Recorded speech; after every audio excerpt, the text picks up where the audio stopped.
Mohammed D.El-Baradei, the director of the IAEA, the International Atomic Energy Agency, has won the Nobel Peace Prize, and he has been monitoring Iran's nuclear development, North Korea's, as well as dealing with all the nuclear issues that confront the world. Thank you for joining us. Pleasure to be with you, Farid. Tell me first, what is the status, as far as you can tell, of Iran's nuclear capacity? You know, Iran is not on the threshold of having nuclear weapon tomorrow. They are now having a substantive amount of low-enriched uranium, but that doesn't mean that they are going tomorrow to have nuclear weapons, because as long as they are under IAEA verification, as long as they are not weaponizing, you know. You have seen some intelligence reports that Iran is actually quite close to being able to enrich the kind of uranium they need to weaponize. You do not believe that? No, you can have all sorts of different scenarios, Farid. I mean, for example, you can say that they have now enough low-enriched uranium, you know, which if they kick the inspector out, they can turn it into high-enriched uranium and then they can weaponize it. Yeah, sure, they can do that, you know, but there is a lot of if there. I mean, there is a lot of if. You assume that they are going to walk out of the non-proliferation regime, you assume that they are going to, you know, go for a nuclear weapon, that they have the capacity, capability, knowledge to weaponize quickly. You know, but even if I go by the CIA and other US intelligence, I mean, the estimation that even if they go through all these scenarios, we're still talking about 2 to 5 years from now. So that's what I'm saying. Yes, there is a concern, but don't hype the concern. There is an ample time to engage them and reverse the concern and move into a more engagement rather than more isolation. If you were advising President Obama, what would you say his first move should be with Iran?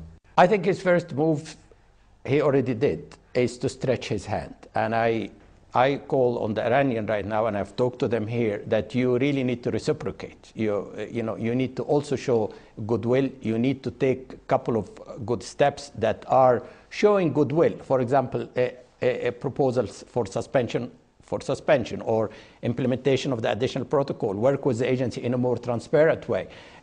The first step is mutual engagement based on respect, and then everything else will have to follow. Unfortunately, for the last 6 years, the policy, you know, that has been pursued it has failed. So we have to think of a different approach, and I'm very happy and glad and hopeful that President Obama understood that very well. That you need, if you have a problem, you need to talk to the people. You need to engage. You know, these are all common sense, but we have not been practicing that for the last 7-8 years, and as a result, today, you know, we have to start from a new beginning. Let's talk about what these negotiations might look like. You have spent a lot of time negotiating with the Iranians.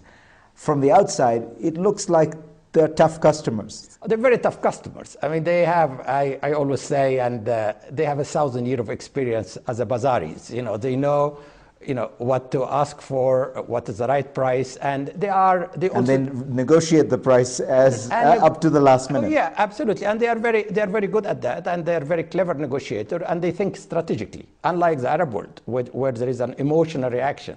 In Iran, it's a very strategic thinking, long-term thinking, which is, again, I admire them for that, but it is not going to be easy, and the negotiation will have to cover primarily their security. I mean, there is a sense of insecurity, whether you think of Iran regime as a theocracy, democracy, every regime, for them, regime survival is #1 priority. Well, and they are surrounded by nuclear weapon states, Russia, China, India, Pakistan, all Israel, of them, and 150,000 American troops. So one has to understand they have a sense of insecurity. We have to address their sense of insecurity. They have been called axis of evil. They have been, you know, there has been money allocated for regime change. So put yourself in their shoes. I mean, there is insecurity. Whether you agree with their ideology, you hate their ideology, that's a different matter. But they have to protect themselves. It's fundamentally, it's a security issue. It's a competition of power between the US and its ideology and Iran, which obviously have a different ideology. Well,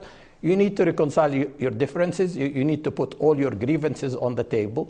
The grievances goes back from until 1953, when the CIA toppled the first nationally elected president of Iran, President Mossadegh. Then we came to the hostage crisis. Then we came to the nuclear crisis, and we need to do a lot of work to put all this on the table and build trust. I mean, it is not really about. Many other countries are enriching uranium without the world making any fuss about it. Why are we making a fuss about Iran? Who are you thinking of? Well, there's a lot of, there's 13, 14 countries.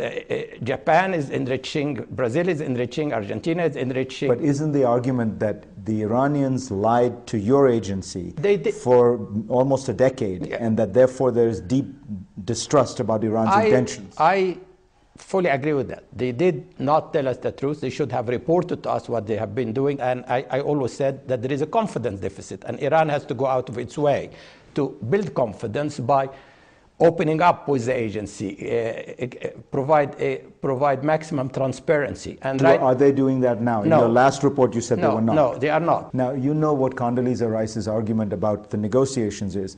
It is that if the United States were to negotiate without preconditions with Iran, the Iranians would use the negotiations as a way to run out the clock, as they say. That is, to continue enriching and keep the negotiations going, all the while enriching.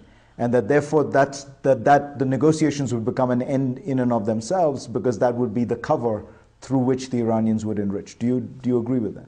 If you don't talk in time of crisis, things definitely get much worse. Let us take North Korea. North Korea, as long as we were talking to them under the agreed framework during the Clinton administration, they didn't have a bomb. We stopped talking to them during the Bush administration. They developed a bomb.